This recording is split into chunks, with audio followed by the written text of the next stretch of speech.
सभी साथियों को गुर्जर प्रतिहार प्रहलाद खटाणा का राम राम प्रणाम।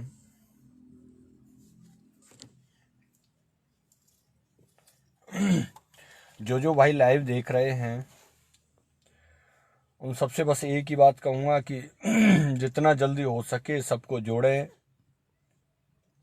मैं राजस्थान से आज लाइव आ रहा हूँ। आपका भाई, आपका बेटा प्रहलाद खटाणा गुर्जर प्रतिहार। साथियों, राजस्थान में आरक्षण मुद्दे को लेकर जो घटनाक्रम चल रहा है उस पर हम सब आपस में बात करेंगे। तो एक बार सबको जोड़ लें, आपकी अति कृपा होगी।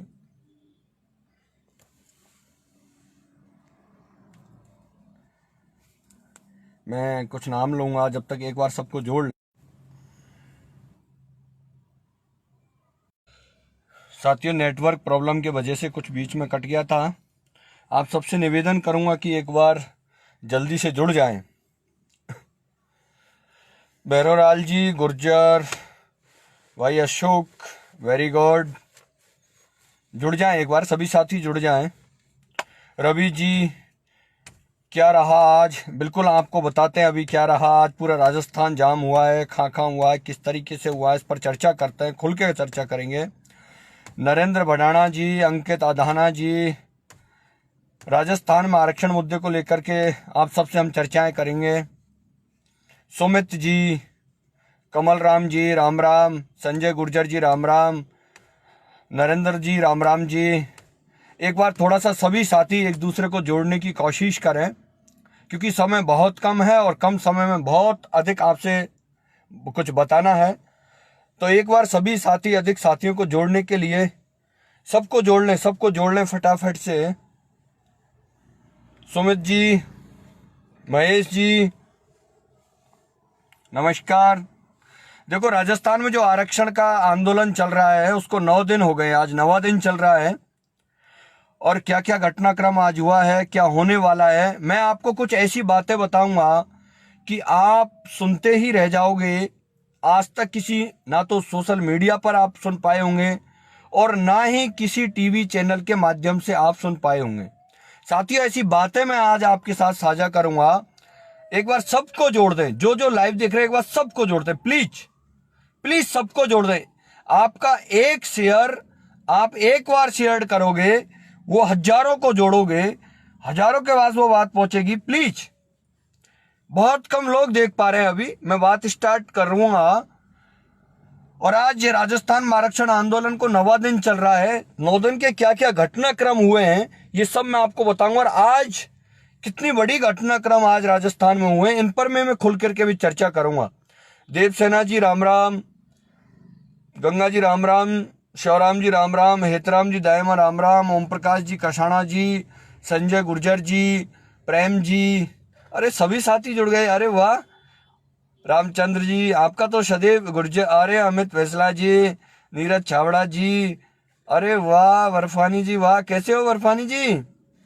अच्छा, सुरेश जी। और अगर आपके मन में कोई क्वेश्चन है तो आप कमेंट करें, किसी भी तरीके का कोई क्वेश्चन है तो कमेंट करें। मैं आज सर्वप्रथम गुर्जर वॉइस पेज के जो एडमिन है वोसैया जी, उनको बहुत बहुत धन्यवाद दूंगा। उन्होंने मेरे से कहा कि खटाणा जी आप पेज पर आकर अवगत करवाएं, क्योंकि इस पेज पर हिंदुस्तान से बाहर के लोग भी जुड़े हुए हैं, अन्य देशों से भी जुड़े हुए हैं, हिंदुस्तान के प्रत्येक प्रदेश से भी इसमें लोग जुड़े हुए हैं। अब मैं मेरी बात स्टार्ट करूंगा। बबलू प्रतिहार, अरे वाह, आपने प्रतिहार लगा रखा नाम के आगे, वाह क्या बात है। अमित चौधरी जी, अरे प्रतिहार शिवराज जी, अरे वाह। मनीष गुर्जर जी, वाह क्या बात है, क्या बात है, क्या बात है। आपके मन में कोई क्वेश्चन है गुर्जर आरक्षण आंदोलन को लेकर राजस्थान में, आप लिख सकते हैं, सबका जवाब दूंगा। गौरव जी धावाई, अरे वाह वाह वाह। कुलदीप घाटी जी, वो सही है, राम राम जी, राम राम जी, राम राम साहब। एक बार 500 लोग हो चुके हैं, एक बार शेयर करें प्लीज एक बार शेयर करा। मैं मेरी बात स्टार्ट करता हूं। मेरे साथियों, गुर्जर प्रतिहार वंशजों, देखो, हाँ, मेरी बात कहने से पहले किसी का कमेंट ले लेता हूँ। मोनू गुर्जर लिख रहे हैं 12 में आज छबड़ा में 12 रोड जाम कर दिया हम लोगों ने कटाना जी, धन्यवाद। बिल्कुल, मैंने 12 में, जहां ये लिख रहे हैं मोनू जी, इन्होंने रोड जाम कर दिया है। और मेरी इन्होंने जो सभा हुई थी, पंचायत हुई थी, उसको मैंने माइक से फोन पर संबोधित किया था और मेरे युवा साथियों ने मेरे फोन पर संबोधित करने के बाद वारा छबड़ा में हाईवे जाम कर दिया, धन्यवाद। उसके बाद दिल्ली और जयपुर का सबसे बड़ा जो हाईवे है उसको कोटपुतली में जाम किया। अभी सब जगह की बता देंगे, सब साथी जुड़े हुए हैं, आप देखते जाइए, बस आप शेयर कर दीजिए, एक एक बार शेयर कर दीजिए, सबको जोड़िए। मैं आपको बताऊंगा आपकी ताकत के बारे में, मैं आपको बताऊंगा आपके हुनर के बारे में, मैं आपको बताऊंगा आपके जो आत्मबल है, आप क्या कर सकते हो उसके बारे में। राम राम जी, रतन लाल जी, अच्छा जी, शिवराज जी पटेल लिख रहे हैं अशोक चांदना के बीच मीटिंग में क्या हुआ। हाँ, बड़े कांटे की बात लिखी है। अभी मैं आपको बताऊंगा कि आरक्षण का नेतृत्व कर रहे कर्नल बैसला जी और राजस्थान की सरकार में जो मंत्री अशोक चांदना जी, उनके बीच में बंद कमरे में क्या बातें हुई है, बंद कमरे की बातें बताऊंगा साथियों, बंद कमरे की बातें बताऊंगा, बंद कमरे की। साथियों, मेरा हर हमेशा जब खून खौलता है, जब आरक्षण के मुद्दे के लिए गांव गांव जाकर के कहा जाता है कि अब की बार अंतिम बार आंदोलन होगा और जो भी वार्ता होगी रेल की पटरी पर होगी।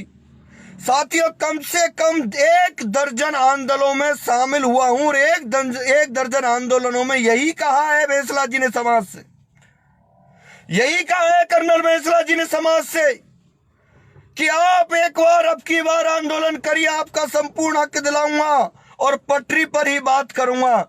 लेकिन बातें बंद कमरे में होती हैं, बातें बंद कमरे में होती हैं। दुर्भाग्य, समाज का दुर्भाग्य। मैं आज आपको वो बातें कहूंगा साथी जो मेरे दिल में है। मैं गुर्जर आरक्षण आंदोलन से 2007 से जुड़ा हुआ हूं, जब निहत्थे आंदोलनकारियों पर गोलियां चला करके उनको मौत के घाट उतार दिया, उनको शहीद कर दिया। मैं छोटा सा था साथियों, मेरी दाढ़ी मूछें नहीं आई थी, मैंने उन लाशों को मेरे हाथों से उठाया है, वो खून का मंजर मेरी आंखों में घूमता है।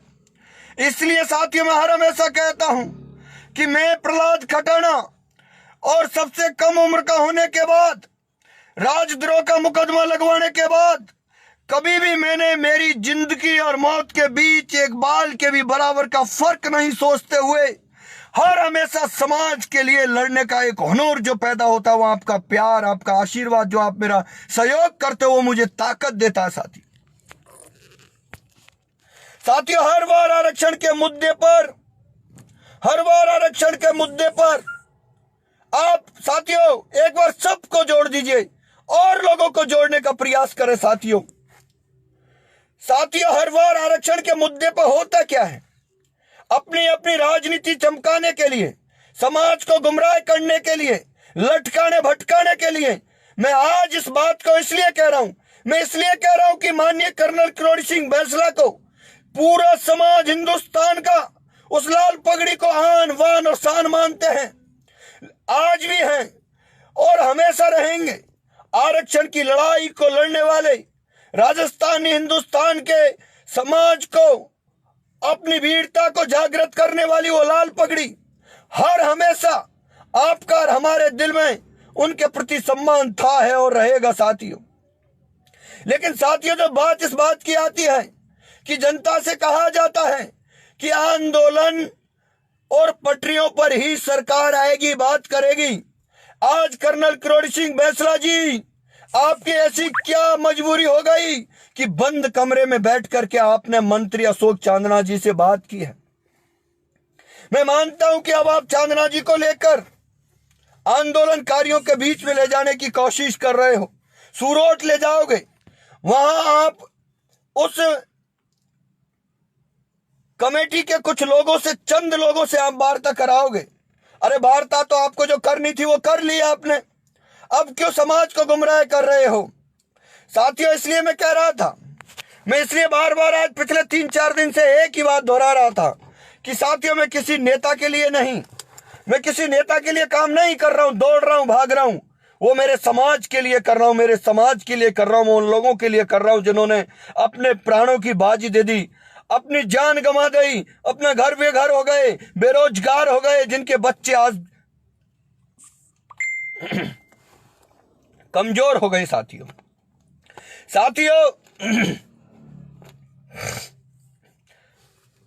गुजर वॉइस पेज को देखने वाले लाखों मेरे साथियों, मैं इस बात को इसलिए कह रहा हूं कि 9 दिन पहले इस राजस्थान सरकार से, देखो सरकारों का काम होता है किसी भी समाज को या किसी भी मुद्दे को कमजोर करना। सरकार कोई भी हो, चाहे राजस्थान की हो, चाहे केंद्र की हो, चाहे किसी भी प्रदेश की हो, चाहे कांग्रेस की हो, चाहे भाजपा की हो। मैं ना कोई कांग्रेस का पदाधिकारी हूं, ना कोई भाजपा का हूं। अगर किसी भाई को यह बात है तो दिमाग से निकाल देना। और ना ही मैं किसी सामाजिक संगठन का पदाधिकारी हूं। मैं कोई भी बात होती है उसको खुल करके रखता हूं साथियों, खुल करके रखता हूं उस बात को। आप बस शेयर करते रहें जिससे और भी लोग हमारी बात को सुनते रहें। आखिरकार सत्य क्या है, सत्य क्या है? साथियों, पिछले 15 वर्षों में पता नहीं कितनी बार आंदोलन हुए, कितनी बार समझौते हुए, लेकिन वही बंद कमरों में समझौते करके, कर्नल बैसला जी, मैं मानता हूं कि आपके साथ भी सरकारें धोखा करती हैं, तो फिर आप ये धोखे की रबड़ की गोलियां सरकारों से लेते क्यों हो? समझ में ये बात नहीं आ रही मेरे। आज फिर आपने कर दिया। 9 दिन हो गए, कर्नल बैसला 9 दिन से पीलूपुरा की पटरियों पर बैठे हैं। मैं आपको बता देता हूं कि आखिरकार जिस कर्नल बैसला जी के नाम से राजस्थान हिंदुस्तान की सरकारें वह खाती थी, आज वो कमजोर क्यों हो गई साथियों? वो इसलिए कमजोर हो गई कि 9 दिन पहले समाज का 41 लोगों का एक कमेटी राजस्थान सरकार के साथ बैठ के वार्ता करके गई। मैं मानता हूं वो भी मेरे समाज के हैं, वो भी अपने हैं, उनके भी मन में कहीं न कहीं समाज के प्रति प्यार है। उन्होंने जो समझौता किया राजस्थान सरकार से, मैं उसको भी बहुत बहुत धन्यवाद देता हूं। पहला समझौता ऐसा होगा जो किसी समझौते के बिंदुओं की पहली लाइन पर हमारे आरक्षण आंदोलन में जो लोग, निहत्थे लोग जो गोलियों से उड़ा दिए गए, भून दिए गए, उनको शहीद का दर्जा दिलाने का काम उन 41 लोगों की टीम ने किया। साथियों, उन 41 लोगों की टीम में मैं वार्ता करने वाला नहीं था, मैं नहीं गया। मैं आपको इस जानकारी को दे दूं, समाज में फूट डालने का काम सरकारें करती हैं। वो अब की बार राजस्थान की सरकार, गहलोत सरकार ने भी किया। हर नेतृत्व को कमजोर करने का काम सरकारें करती हैं, लेकिन गलती एक हो गई। मैं हर बार कहूंगा और सत्य बात को कहूंगा, बुरी लगे तो एक बार नहीं 1000 बार लगे। साथियों, बहुत से लोग कहते हैं कि प्रहलाद खटाना खुल के क्यों कहता है? कोई मंत्री हो, कोई अधिकारी हो, IAS हो, IPS हो, कितना भी बड़ा नेता हो, उसके बारे में खुल के क्यों कह देता है? मैं इसलिए खुल के कहता हूं, आपकी ताकत के पीछे खुल के कहता हूं, आपके पीछे। मुझे पता है कि मेरा हिंदुस्तान का, मेरा राजस्थान का युवा सत्यता का साथ देगा। और अगर मुझे सत्य बात को कहते कहते किसी भी षड्यंत्र में भी फंसाया जाए, जेल की सलाखों के पीछे डाल दिया जाए, मुझे मौत के घाट उतार दिया जाए, साथियों, मुझे कोई दुख और तकलीफ नहीं होगा। इसलिए मैं हर हमेशा सत्य बात को कहता हूं। मैंने हर हमेशा कहा, लेकिन मेरी बात को इन्होंने हर हमेशा अनसुना कहा। अब के एपिसोड में हुआ क्या? 9 दिन पहले वो 41 लोगों का जो मंडल था, जिसमें पंच, पटेल सभी लोग थे, वो 14 बिंदुओं पर बात करके गए। उन 14 बिंदुओं को मैं तो कहता हूं कर्नल बैसला जी को आंदोलन करने की जरूरत ही नहीं पड़ती। अगर उन 41 लोगों को बुलाते, बोलते क्या समझौता करके लाए हो, मेरे से बात करिए। कर्नल बैसला जी को उनको बुलाना चाहिए था। जब कर्नल बैसला जी पटरी पर बैठकर राजस्थान सरकार के मंत्री अशोक चांदना जी इसके लिए कह सकते हैं कि मंत्री अशोक चांदना हमारा लाडला है, हमारे बीच में आके बताएं सरकार ने हमें क्या दिया, हम मानने को तैयार हैं। क्या मान लिया कर्नल बैंसला जी ने कि वो कमजोर पड़ गए और उनका आंदोलन भी कमजोर पड़ गया? साथियों, मैं तो पिछले 4-5-9 दिन से इसलिए लगा हुआ था कि समाज सब सर्वोपरि है, सबसे पहले समाज है, सबसे बड़ा समाज है। जब समाज की इज्जत का सवाल आ जाता है तो नहीं देखना चाहिए कि नेतृत्व कौन कर रहा है, नेता कौन है। हमारा नेता कर्नल बैंसला था, है और रहेगा, इसमें कोई शक डाउट नहीं है। कर्नल बैंसला ने समाज को जगाया, इसमें कोई शक डाउट नहीं है, और कर्नल बैंसला सर्वमान्य ने, इसमें कोई शक डाउट नहीं है। लेकिन कर्नल बैंसला जी ने कभी कभी, जैसे अब की बार सबसे बड़ी मेरी मानना है, कर्नल बैंसला जी को जो सब लोग आरोप लगा रहे हैं बार बार कि कर्नल बैंसला जी को समाज के बीच में और पटरियों पर, और आंदोलन जब 4-5 दिन हो गए तब इस बात को कहने की कहां जरूरत आ गई कि मैं विजय बैंसला को समाज के लिए सौंप रहा हूं, और अब आगे नेतृत्व आरक्षण संघर्ष समिति का नेतृत्व विजय बैंसला करेंगे, जो कर्नल बैंसला जी के बेटे हैं। चलो कोई बात नहीं, मैं मानता हूं, लेकिन मुझे आज एक किसी सबसे बड़े सामाजिक व्यक्ति ने कहा कि कर्नल बैंसला जी एक भूल कर चुके हैं कि राजनीतिक विरासत अपने बेटों को सौंपी जा सकती है क्योंकि वहां एक नेटवर्क होता है, लेकिन यह तो सामाजिक नेतृत्व है। समाज तय करता है कि उसका लीडरशिप कौन करेगा। जब कर्नल बैंसला जी को आरक्षण मुद्दे की लीडरशिप दी गई तब कितने लोग थे इस हिंदुस्तान के अंदर, राजस्थान के अंदर कितने बड़े बड़े राजनेता थे। समाज ने भरोसा नहीं किया साथियों, कर्नल बैंसला जी पर भरोसा किया। इसलिए यह तो वक्त तय करेगा कि समाज का नेतृत्व कौन करेगा। सवाल इस बात का नहीं है, सवाल इस बात का आज आरक्षण मुद्दे पर जब ये लोग बैठे, 14 बिंदुओं पर सहमति बन गई, 41 लोगों के साथ सरकार का समझौता हो गया, और दुर्भाग्य देखिए सैकड़ों लोगों पर मुकदमा करवा दिया, 9 दिन तक पटरियों पर बैठे रहे, समाज को परेशान किया, और 9 दिन बाद उसी समझौते को लागू करवा लिया बंद कमरे में बैठ के अशोक चांदना जी से। अरे वाह कर्नल साहब, वाह। अरे आपका क्या कहना कर्नल साहब। अरे समाज है, समाज के पास एक ऐसा मीटर है, ऐसा मीटर है समाज के पास। मैं हर हमेशा कहता हूं समाज के पास एक ऐसा मीटर है, ऐसा गेज है, पता कर लेती है समाज किस नेता के मन में क्या चल रहा है साथियों। लेकिन व्यक्ति अहंकार में आके अपने आप को सर्वे सर्वा समझ के बहुत बड़ी गलती कर बैठता है साथियों। 41 लोगों की कमेटी ने 9 दिन पहले जब रेल की पटरी का आंदोलन चालू नहीं किया पीलूपुरा पर, उससे 2 दिन पहले समझौता हो गया, और उसी समझौते को आज कर्नल बैंसला जी ने 9 दिन रेल की पटरी पर बैठने के बाद राजस्थान के अंदर सैकड़ों मुकदमे लोगों के ऊपर लगने के बाद आज बंद कमरे में क्या समझौता कर ले। दुर्भाग्य समाज का, जबकि कर्नल बैंसला जी को ये बैकलॉग और प्रक्रियाधीन भर्ती, भाइयों देखो मेरा एक मानना है कि राजस्थान में जो एमबीसी का आरक्षण गुर्जरों सहित 5 जातियों को मिला है, वो सिर्फ और सिर्फ सरकारी नौकरियों के लिए आरक्षण है, कोई राजनीति में नहीं है। आपको राजस्थान सरकार जो नौकरियां निकालेगी उनमें 5% आपका हक है, आपको नौकरियां मिलेंगी। ऐसा नहीं है कि आपको राजनीति की रिजर्व सीट मिलेंगी लोकसभा में, विधानसभा की, या कोई भी जो पंचायत समिति की, ऐसा कुछ नहीं है, राजनीति में नहीं है। लेकिन सिर्फ और सिर्फ नेता बनने के लिए इस मुद्दे को जिंदा रखा जाता है। और मैं धन्यवाद देना चाहता हूं, खुले शब्दों में कहना चाहता हूं, राजस्थान के अंदर समाज ने दिल खोल करके कांग्रेस पार्टी को वोट दिया, और यह आंदोलन आज तक राजस्थान के अंदर 5% आरक्षण आंदोलन का विधेयक अगर जिंदा है, एमबीसी वर्ग गुर्जरों का आरक्षण जिंदा है। शेयर करिए इस बात पर, दबा करके शेयर करना। देखिए मैं क्या बोलने जा रहा हूं। अगर राजस्थान के अंदर 5% आरक्षण का विधेयक जिंदा है तो माननीय सम्माननीय हम सबों के दिलों की धड़कन माननीय सचिन पायलट जी की वजह से लगातार 2 साल से वो विधेयक जिंदा है। 2 साल हो गए साथियों, 2 साल।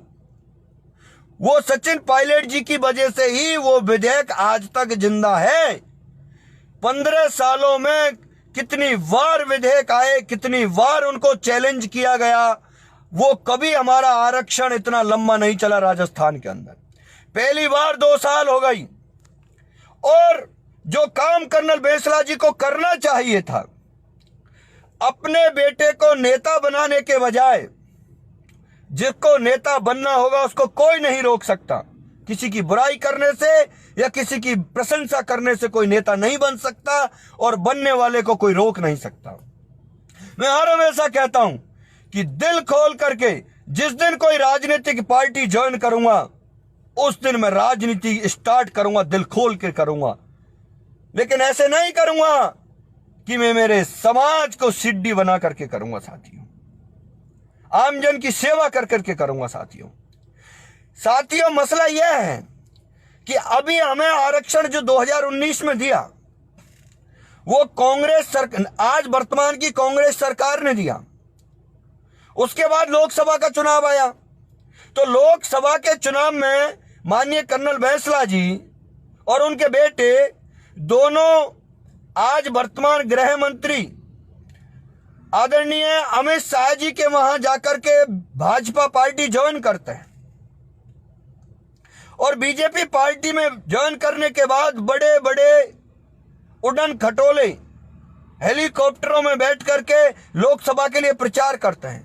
राजस्थान से 25 सीटें बीजेपी को दिलाते हैं, पूरे हिंदुस्तान में प्रचार करते हैं।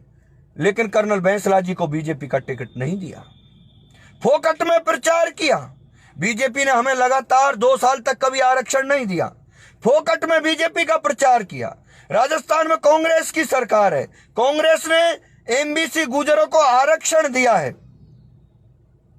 राज्यसभा में भी इनको नहीं भेजा गया। इनको काम करना चाहिए था साथियों, जो राजस्थान के अंदर हमें एमबीसी वर्ग में 5% का गुजरों को जो आरक्षण मिला है, उस लड़ाई को अब दिल्ली की सरकार से, भाजपा सरकार से हमें लड़ना चाहिए। मैं इस बात को इसलिए कह रहा हूं क्योंकि अगर उस आरक्षण को हमेशा के लिए जिंदा रखना है, उस विधेयक को, तो उसको नवी अनुसूची में डालने का काम केंद्र की भाजपा सरकार का है। लेकिन ये भाजपा सरकार से कुछ नहीं कहेंगे क्योंकि वो तो बीजेपी के नेता है। वो क्यों कहेंगे, वो तो बीजेपी के नेता हैं। मैं इस सबसे बड़े गुर्जर वॉइस पेज पर जो लाखों मेरे भाई जुड़ रहे हैं, उनके सामने दिल खोल के कह रहा हूं मैं। और साथियों, मैं आपको भरोसा दिलाता हूं कि मैं इस नवी अनुसूची की लड़ाई को लड़ूंगा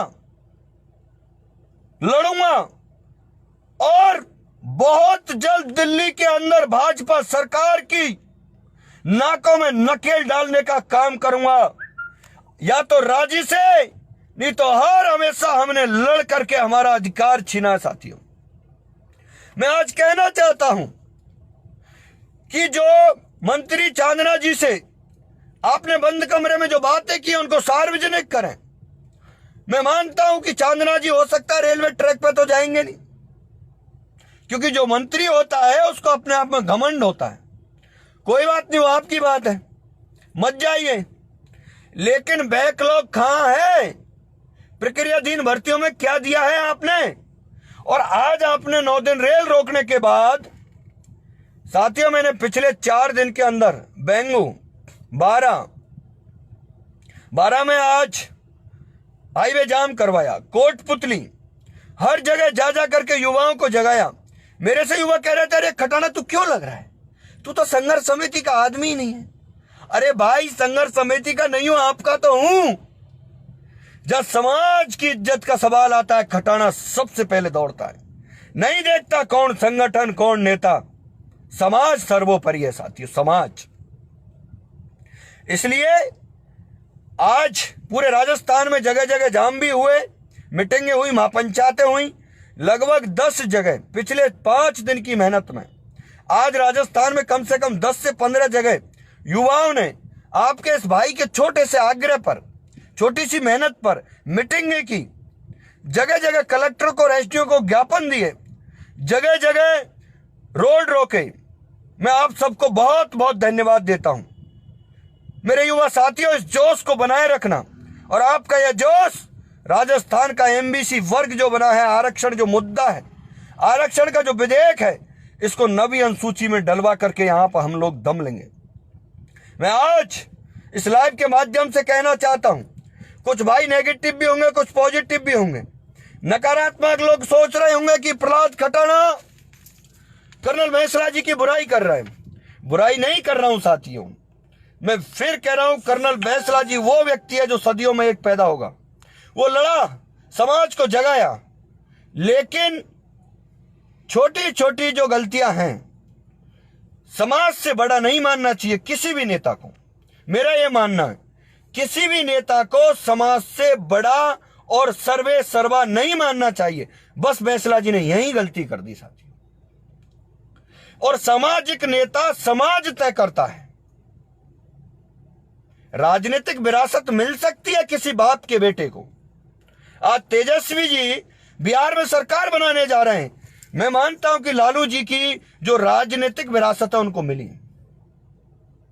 अखिलेश जी यूपी में राजनीतिक विरासत मिल गई, राहुल गांधी जी राजनीतिक विरासत मिल गई, लेकिन सामाजिक नेतृत्व की विरासत किसी को आज तक नहीं मिली है।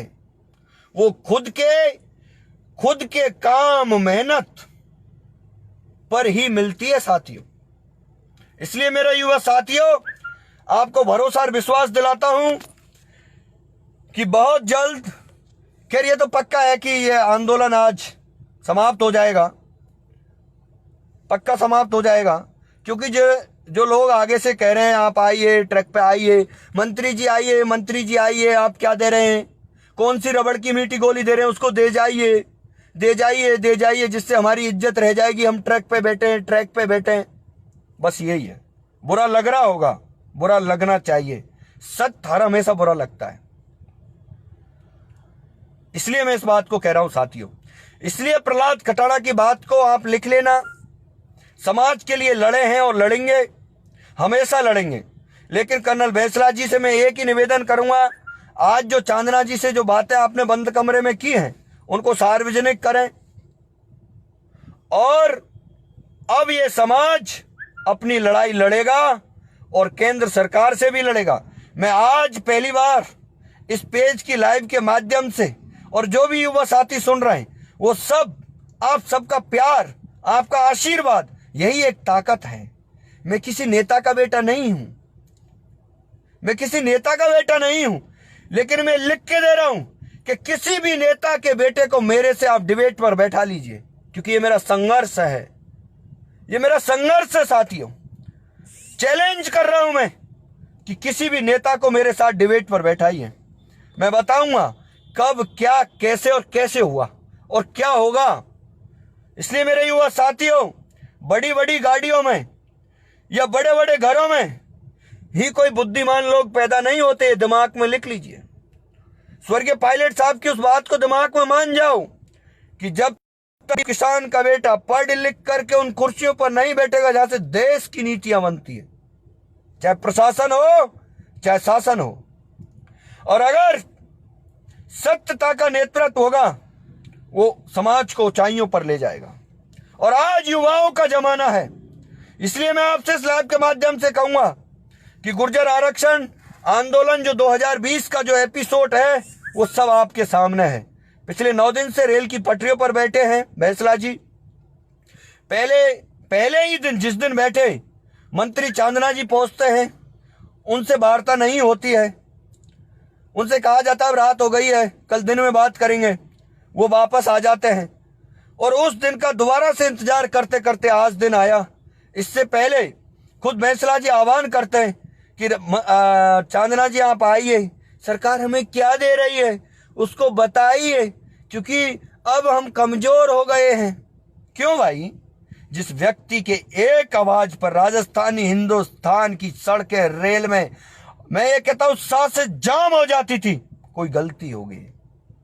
पढ़ा लिखा समाज है, मैं किसी की बुराई नहीं करना चाहता, बस ये कहना चाहता हूं कि अब इस आरक्षण